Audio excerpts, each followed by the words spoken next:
Hey, listeners. Welcome to At Live with Irenia. I'm your host, Irenia Russell. I'm so excited to have you back here with me. And to those of you listening for the first time, welcome back. This week, we're changing things up. We're going to talk about finances and building financial wealth with my guest, Jennifer Leger, the co-founder of Quber. Now, Quber is an app that helps people with their build their financial literacy as it relates to saving money. And you're going to hear all about this in this episode. I had Jennifer, incidentally, on the Canadian Side Hustle and Business podcast, and I thought it would be timely to introduce her to our global audience, since at this time she is seeking a business development professional so that she can expand her business from Canada into the US. Yes, you heard that right. So, in this episode today, we really take a deep dive into some of the challenges she faced in raising financial capital, to power up her company. We talked about the importance of choosing the right co-founder, which she did, and also she revealed some of the secrets to building a strong team culture. Of course, we talked about the current November challenge, which is going to help first-time homeowners. But I'm not going to reveal too much because we got to get into this episode. Let's do this. Before we get started, listeners, as you know, I want you to do 3 things for me. For those of you who are just joining, listen up. At the end of the episode, follow the podcast on your audio player, wherever you listen to your podcast. Then I want you to head over to Apple Podcasts, rate and review this episode. Let me know what you think about it. 3, your last one, I want you to share it with a friend who you think will find this useful, especially the actionable tips that you're going to get in there as it relates to the best use of social media. After all, there is a golden nugget in there for everyone. Awesome. Now let's get this started. Welcome, Jennifer. Thank you so much for having me. You're welcome. I'm super excited to have you on because you've been on one of my podcasts before, the Canadian Side Hustle and Business podcast. And I'm just happy to have you on this global channel, really talking about your message of building financial wealth. Yes, it is very exciting. I'm happy to have access to people around the world and talk about this topic, especially during, this important month of November for Financial Literacy Month. Yeah, awesome. So let's get our listeners, a chance to know you. Let's talk about Jen, and how did she become the woman that she is today? All right. Well, first of all, I was born and raised in Fredericton, New Brunswick. So I've lived here all my life.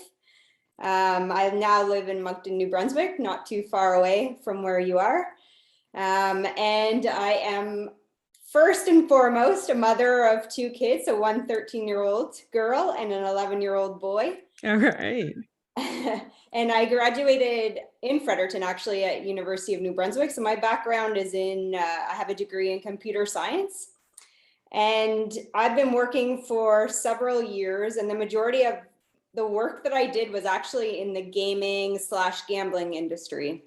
And it was in that industry where I really grew like this keen interest to understand more about psychology and people's behavior and how it impacts the things that they do, and also, really what drives people to make change with the habits that they develop.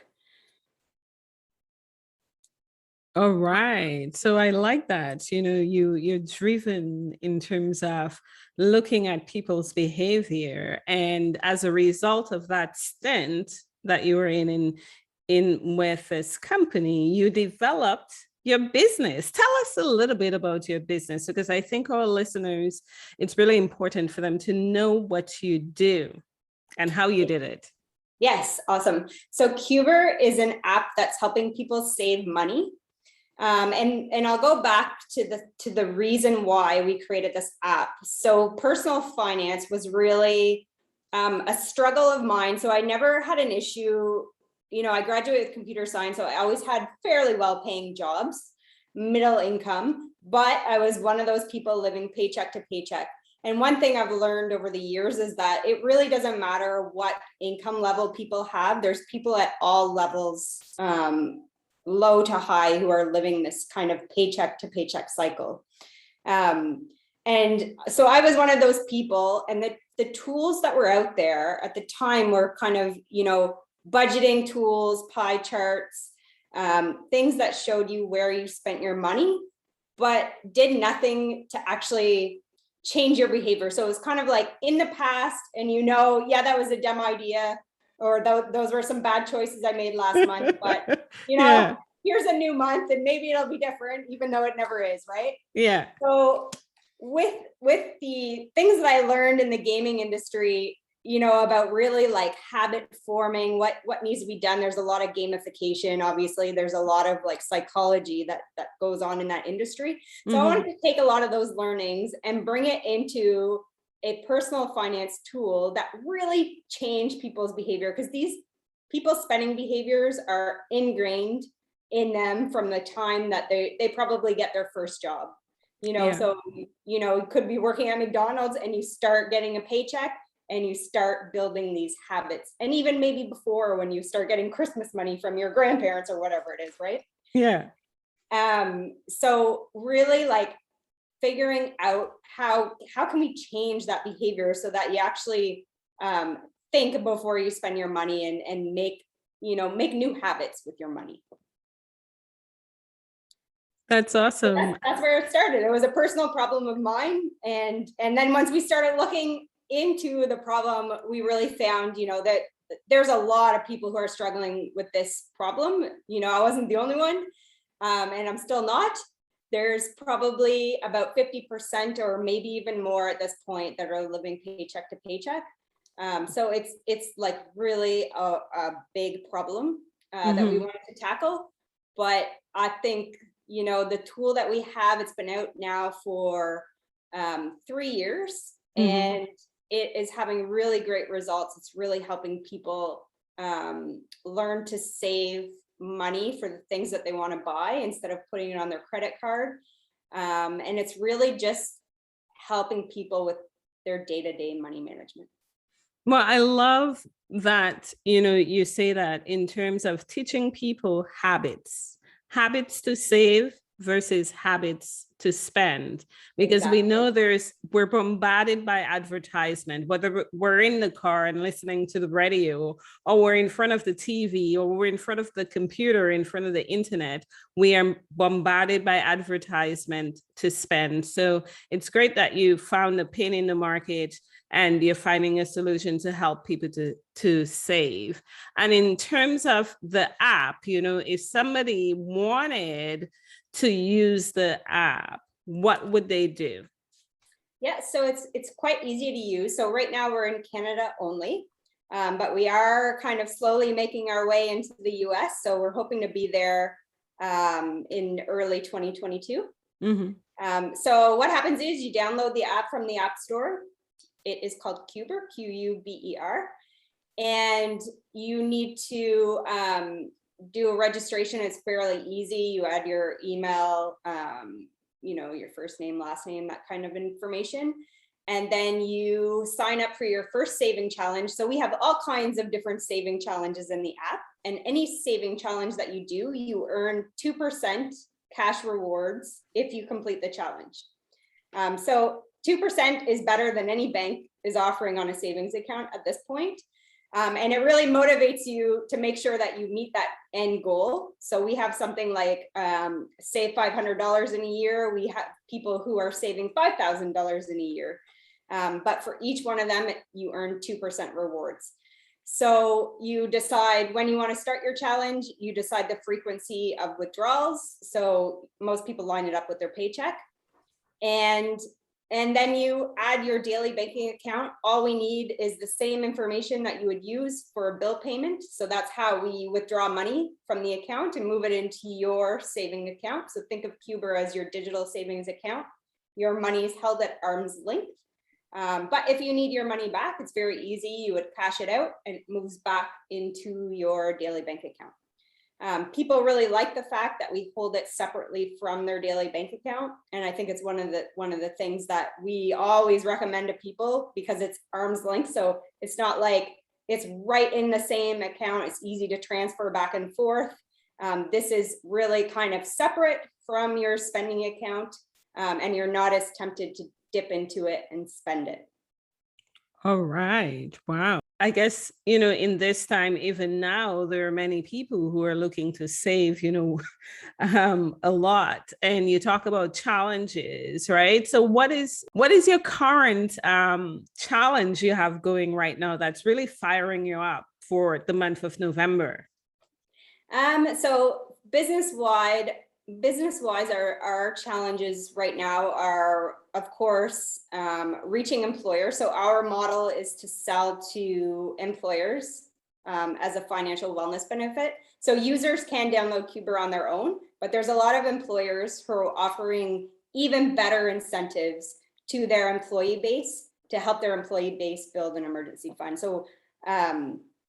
So reaching the employers that are interested. So we do a lot of, cold calling, emailing. We're seeing a lot of interest from the people that we reach, but there's millions of businesses in Canada alone. So just, we always ask our user base, hey, let your employers know that this is available. If it's a benefit that interests you, let them know, so that we can have a chat with them. And then I guess the second thing is, as any startup will ever say, is raising finances. We, of course, have to put a lot of effort into that. And so those are the two big things that we're working on for this year. All right, that's awesome.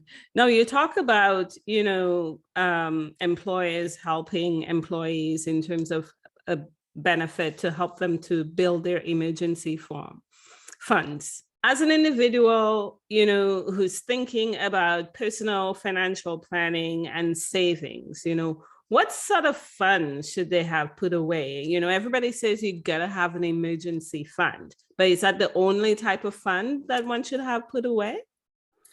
We focus mainly on helping people, because a lot of the people that come in to use Quber are people who are really living paycheck to paycheck, who have high interest debt that they need to pay off, who don't have an emergency fund. So if some kind of, if your dishwasher breaks down or whatever it is, then you end up turning to your credit card, getting further into debt to pay for these kind of emergencies, right?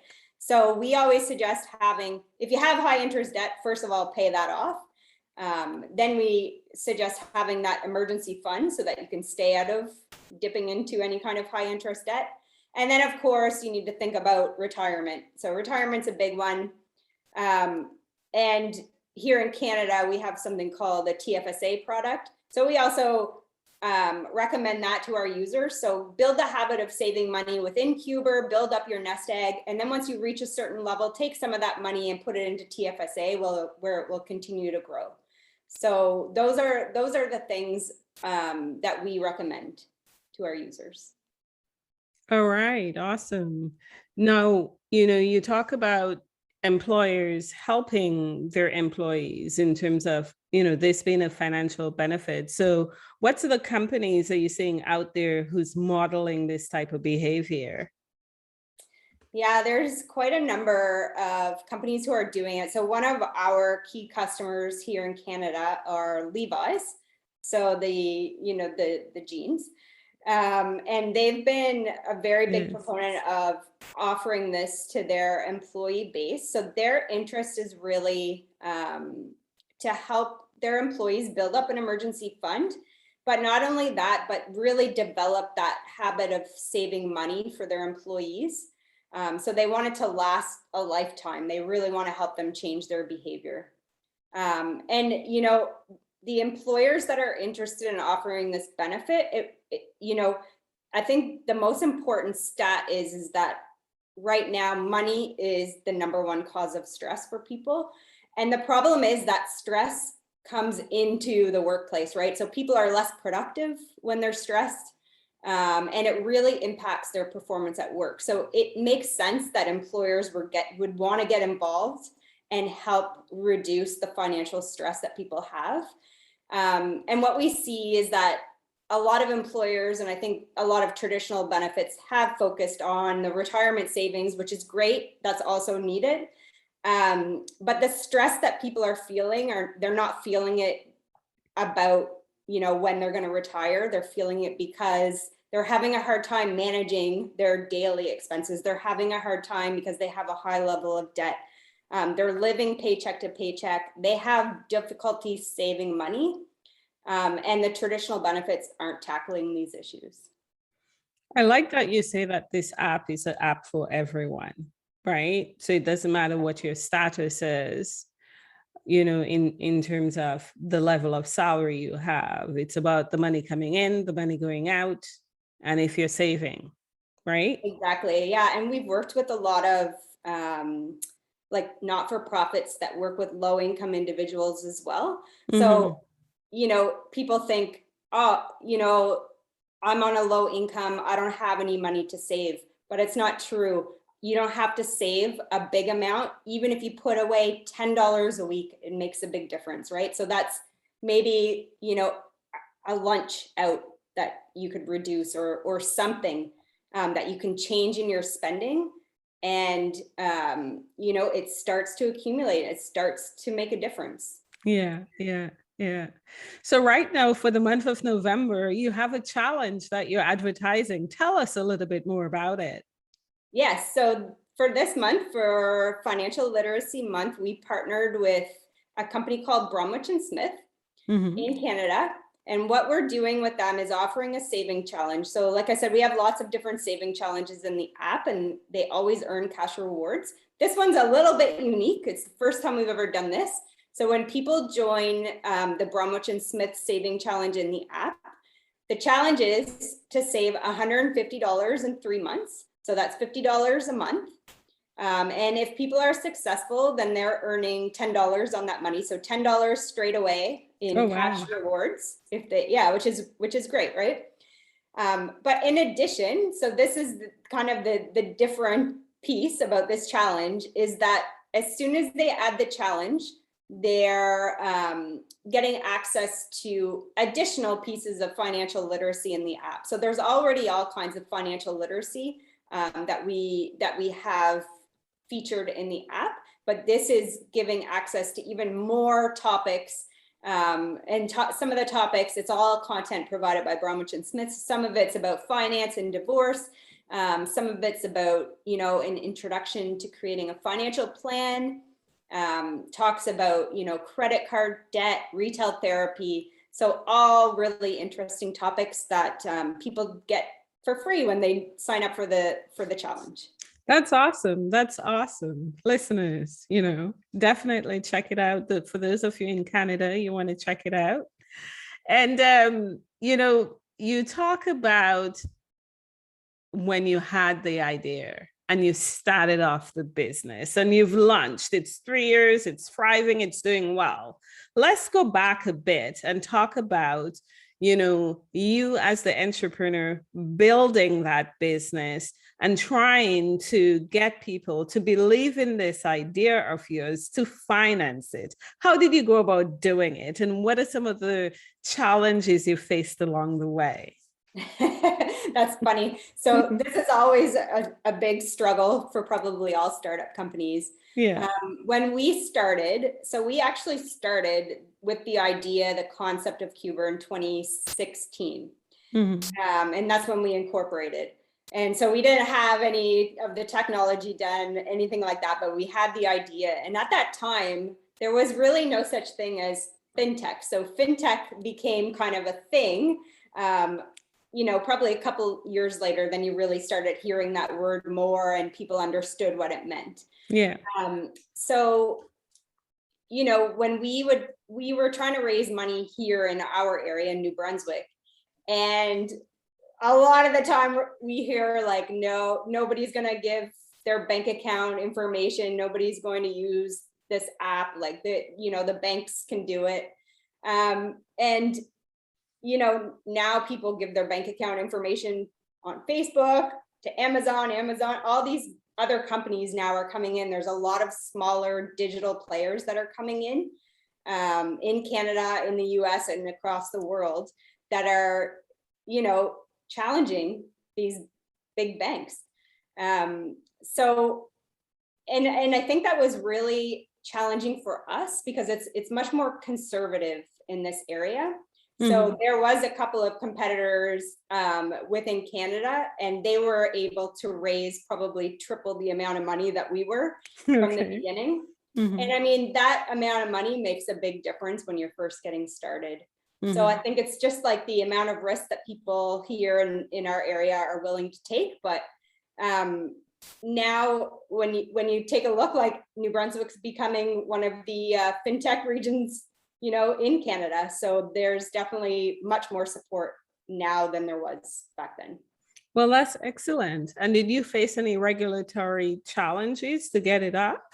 Yeah, that was interesting. That was probably one of the biggest challenges that we had because, again, fintech was new. So it was really kind of, first of all, we had to find a banking partner that would be willing to work with us. And we were kind of seen, of course, as a competitor to them. So nobody really wanted to be that bank that held our funds for the users on behalf of the users, right? Because we're not a bank. So we actually partnered and did a pilot project early on with Omista Credit Union, which is a credit union here in New Brunswick. And they were really, I don't know, they were very almost innovative and understanding fintech and could see where it was heading and really willing to work with us. And the pilot project was to see, okay, will users that use bank accounts all across Canada, so these are like RBC, CIBC, the big banks. Yes. Will they move? Will they use Quber and actually deposit their savings into Omista Credit Union? And that was what the pilot was. And it was very successful. So now we have over $3 million that are sitting in savings of all our users' collective savings are sitting. That's fantastic. Out. Yeah. Yeah. So, but, finding out, okay, what are the regulations that we need to be able to move this money? So of course we had to work with FinTrack. There's different regulations and we had to make sure, and the bank also had to make sure that we meet those criteria. So once we figured out what they were, and once we found a partner that was willing to work with us, then it went more smoothly. And since then we're also working with another credit union in Ontario called Alterna Savings. But they're also working with us to hold some deposits. So now, like I said, we're looking to move into the United States and we're the same sort of process. So of course they have different regulations there. Looking for a different banking partner to start things out in the States and also get through, we have legal involved, figuring out, okay, what are the regulations that we need to have in place for a launch in the States. All right. So we know with every startup, first you've got to get the money to start up, but also you've got the legal hurdles that you have to face. And of course, hiring good people. How did you go about putting your team together and scaling that? Yeah, so my partner and I both have been in, IT for many years. So actually finding the help and the team to help us build this was fairly easy for us, just because we have a network in technology, especially in this area. So that was not a problem. Building the software wasn't a problem for us.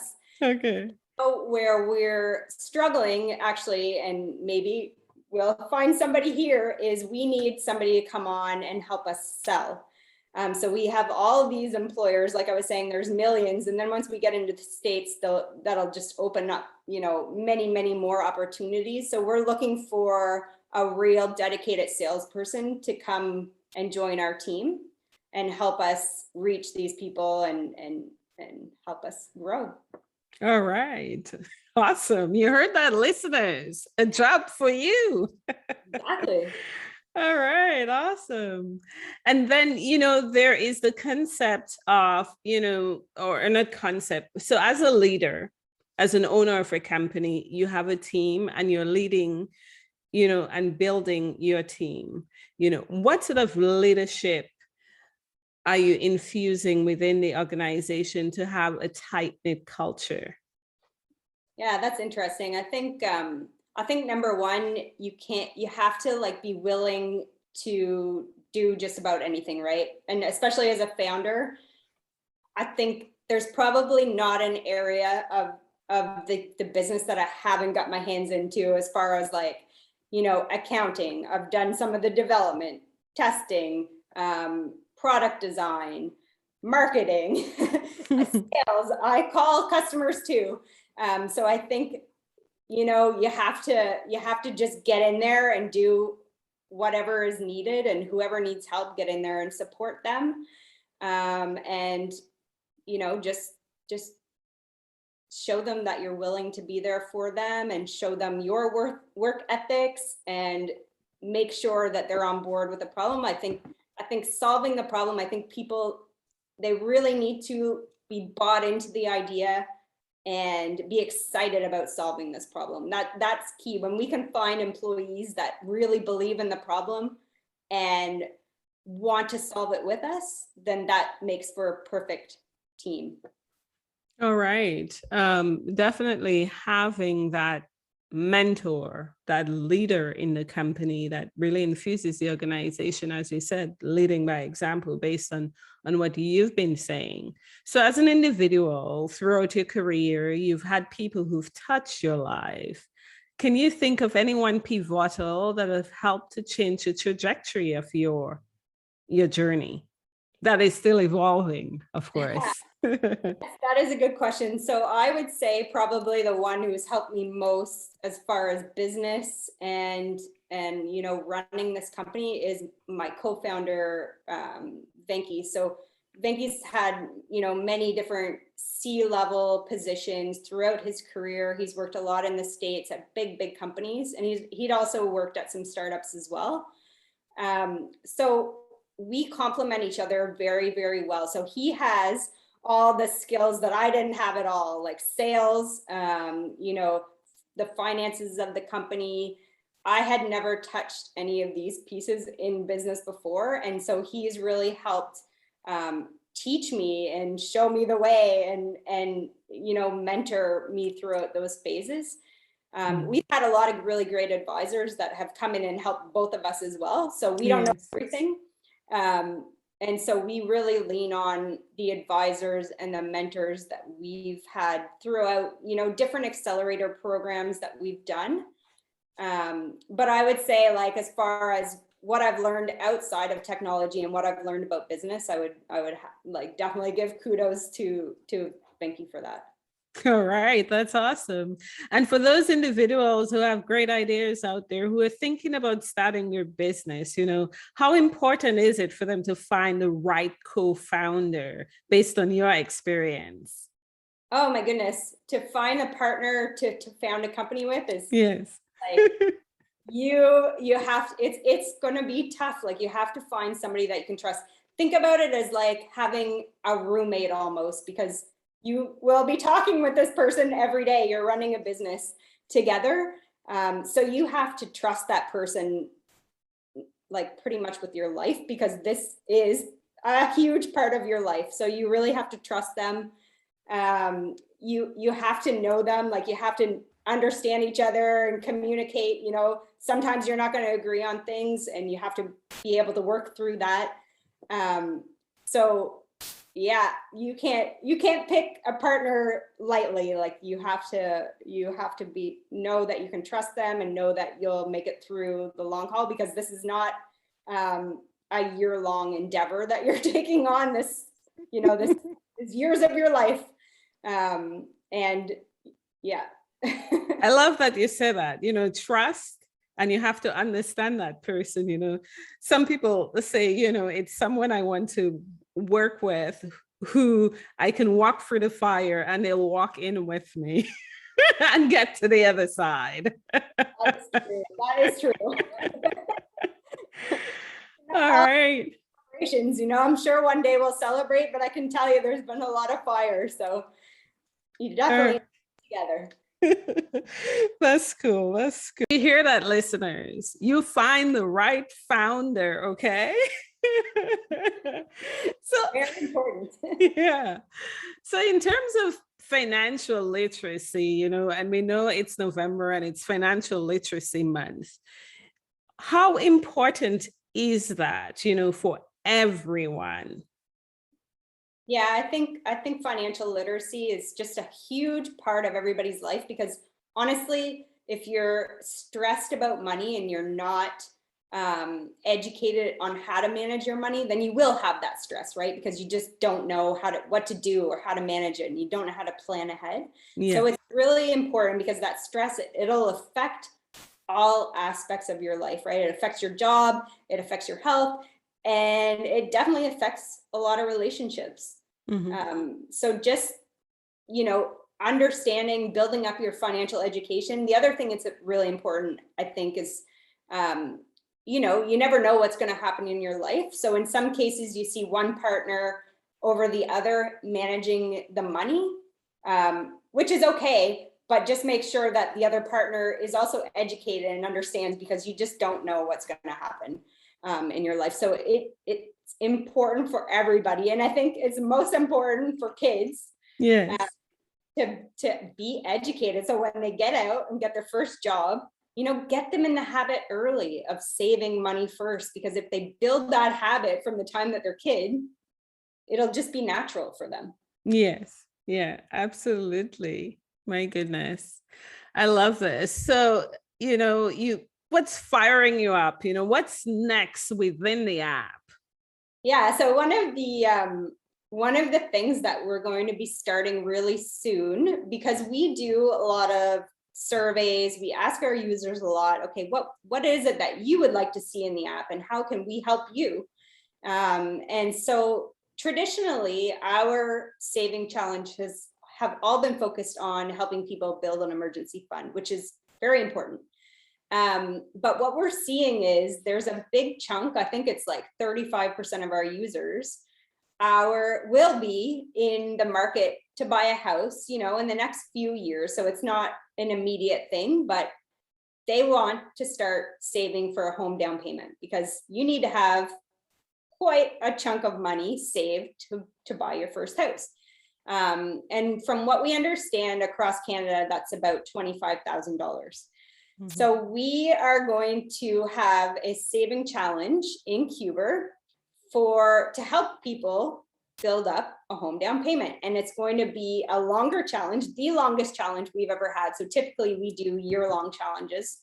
This is going to be a 3-year challenge where the users will save $25,000 in 3 years, and they will earn, of course, 2% on that money. So they'll earn it over a period of time. So most of our challenges, people earn the incentives at the end of the challenge, and that's it. But because this is such a long challenge, we're going to give the incentives every time they save money, they'll earn a little bit of money. So hopefully that'll motivate them to keep going, because it is so long. So they'll see that they're making progress and they'll be earning these incentives.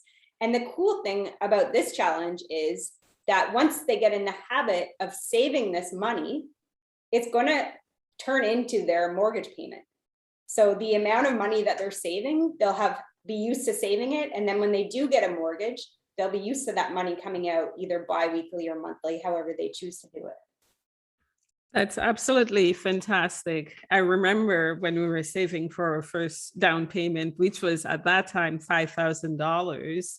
And it was such a big fit, because we had just gotten out of university with our first jobs.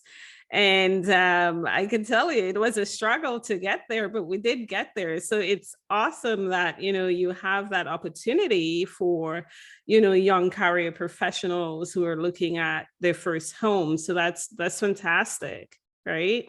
Yeah, and then the other thing that'll happen is for people who do join this challenge, then they'll get tailored education in the app about what you need to think about when you get a mortgage, what else you need to think about that you're going to need when you get your first house. So what other expenses come along with that? And then information, learning about, okay, there's now insurance that you need to think about and all these other things that maybe first time house owners aren't aware of. So we'll educate them on top. That's for sure. One of the questions we ask, insurance, do we need this? What if something happens? Then who's going to pay the loan?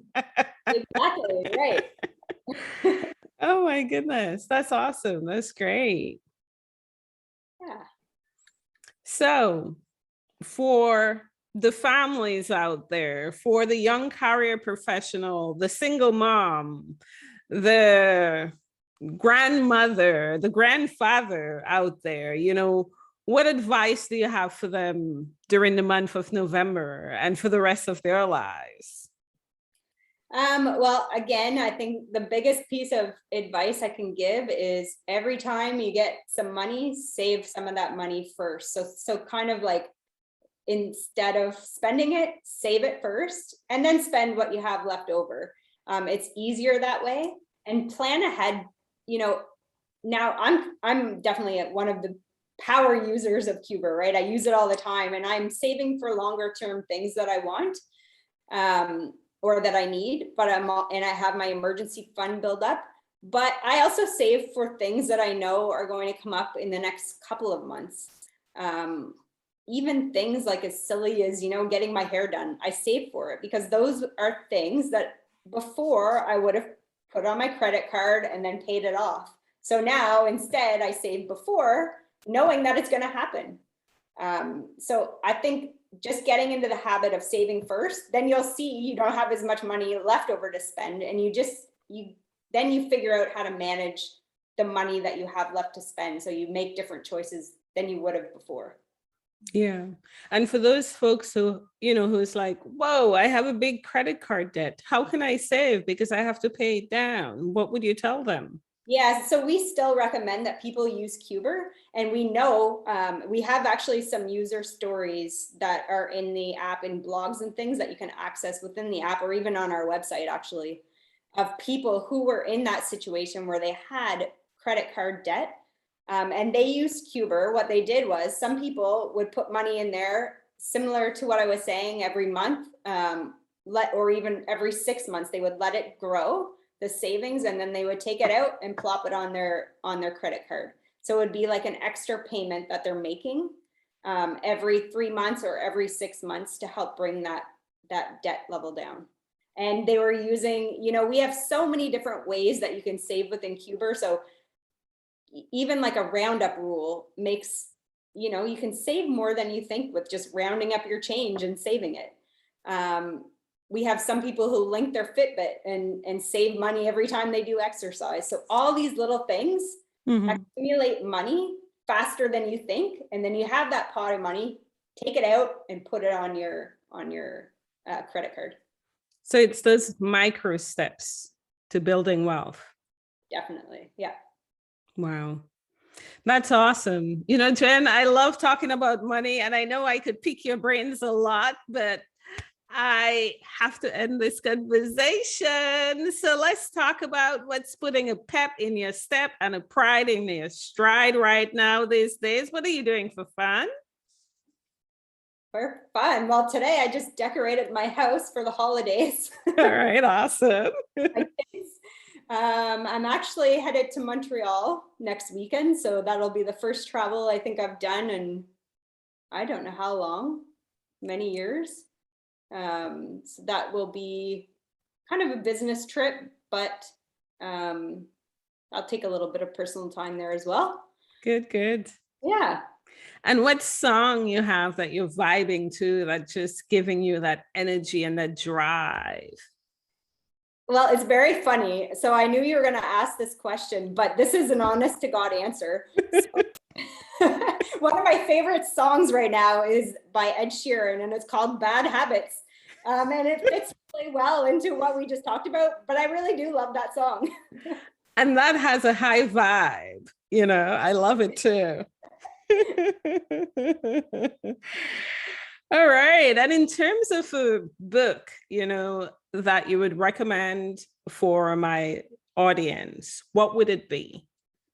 Yeah, so especially where it's Financial Literacy Month, I'll recommend a book that we recommend often to our users. And it's really for people who are just starting out on their financial literacy journey. It's called The Wealthy Barber. And you'll see his concepts of saving money and saving money first are talked about a lot in that book. And it aligns well with what we teach and what we do and what we believe in as well. So I would recommend that book. We've actually given that book out as prizes before to our users. So we give prizes out all the time with Quber for, different kind of contests that we run. And that's a book that we have given to some users and they've appreciated it. All right. Awesome. Thank you for that. The Wealthy Barber. Yeah, I'm going to check that out. Now, if there is one last few words of wisdom you want to tell our listeners, what would it be? Well, there's some interesting reading. There's a blog that we've recently kind of done some content swapping. And for any of your female listeners, especially, this might be very interesting to them.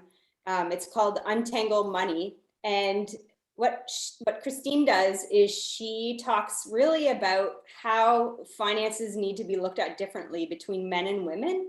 And it's very insightful to learn, to see the difference, especially where it comes down to retirement and how, the difference between how your money kind of grows in your jobs for men and women. And so how much money you should be putting away for retirement. Mm-hmm. At what point and how that differs between the genders. I find it very interesting and I had no idea. And it was really kind of eye-opening. So yeah, I would definitely recommend having a look at what she does and what she writes about. I think it's quite eye-opening. All right. Thanks for that. I'm going to drop that in the blog nugget on the side. All right. Awesome. So thank you, Jen. This was such a great conversation. I know that I'm going to have you back again on the show to give our listeners some great financial tidbits. So thank you. Thanks so much for having me.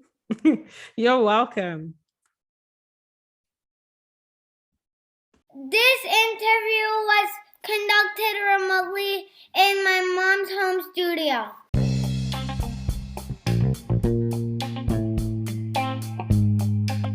Whoa, superstars, what a great conversation. I'm always fascinated by dynamic leaders who are making epic pivots in their life journey.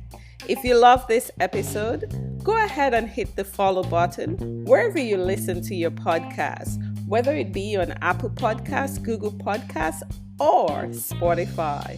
Did you know that you can listen on the go with hands-free listening powered by Alexa for iOS and Android and all Echo devices if you're tuned into Amazon Music? Well, I love all my avid fans, and I most definitely want you to know first when new episodes become available. So go ahead, follow this podcast. Listeners, as I continue to build the Live with Irenia community, be sure to stay in touch with me. If you love reading blogs, head over to www.ireniarusal.org to get my latest golden blog nuggets. As well, you can put in a request to be a guest if you would like to share your fantastic story and come into the spotlight. I dare you to share your story, to inspire others all across Canada and around the world.